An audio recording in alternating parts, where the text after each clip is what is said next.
जो भी इश्यूज़ हो रहे हैं उसके बारे में डिस्कशन था, तो हमने क्लियरली कमिश्नर साहब के सामने अपनी बात रखी कि इलेक्टेड एमएलए का एक प्रोटोकॉल होता है, प्रिविलेजेस होता है और किसी भी कीमत पे डेवलपमेंट वर्क्स में किसी को इंटरफियर नहीं करना चाहिए, किसी को नहीं आना चाहिए।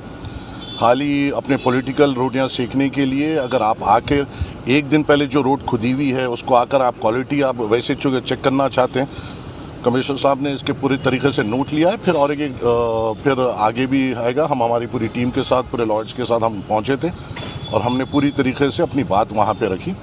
क्लियरली ये बताया गया है कि एमएलए के प्रिविलेजेस क्या होते हैं, एमएलए का प्रोटोकॉल क्या होता है और अल्लाह के फजल से मजलिस इत्तेहादुल मुस्लिमीन का यहाँ से एमएलए है और 6 कॉरपोरेटर्स हैं और सब अपने अपने तरक्याती काम करते हैं। किसी को जिसको तरक्याती कामों के बारे में इल्म नहीं है, नॉलेज नहीं है, वो आके तनकीद करना ये बेकार है। और ख़ास तौर से जब नामपल्ली में परेशानी आती है, मुसीबत आती है, जब तो अपोजिशन दिखाई नहीं देती। पोचमा बस्ती का टेंपल का इतना बड़ा मसला हुआ, जब अपोजिशन नज़र नहीं आती। कहीं पे कुछ आग लगती है, कहीं अपोजिशन नज़र नहीं आती। कहीं पे कुछ हादसा होता है, जब अपोजिशन नज़र नहीं आती। कहीं पे कोई मसाइल होते हैं, जब अपोजिशन नज़र नहीं आती।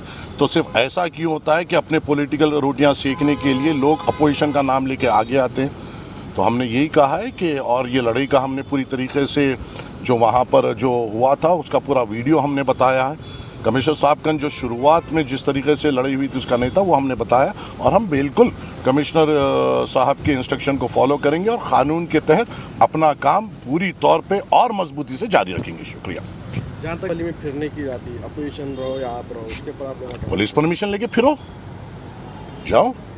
और मैंने तो वहाँ पे कहा भी है कि मियाँ तुम मेरे एरिया के एक वोटर हो, अगर तुम्हारे पास भी कुछ काम आता है मुझको बोलो, मैं इंशाल्लाह तुम्हारा भी काम करूँगा। उनको भी ये समझना चाहिए कोई भी मसाइल अगर है, उनकी कोई अहदेदार तो बात नहीं सुनेगा क्योंकि उसके प्रिविलेजेस एमएलएस के साथ रहते हैं। अगर कोई भी अवामी मसाइल है और आप सीरियस है इसको हल करने के लिए, मेरे सामने लाइए। वो भी एक मेरे वोटर है और मैं एक वोटर का जैसा हक अदा करता हूँ उनके भी काम कराऊँगा। आइए बोलिए, जो चीज़ नहीं आती वो करने की कोशिश मत करिए, जिसको करना आता है उससे कराइए और इंशाल्लाह हम आवाम के तवक्कुआत पे उतरेंगे इंशाअल्लाह ताला। शुक्रिया।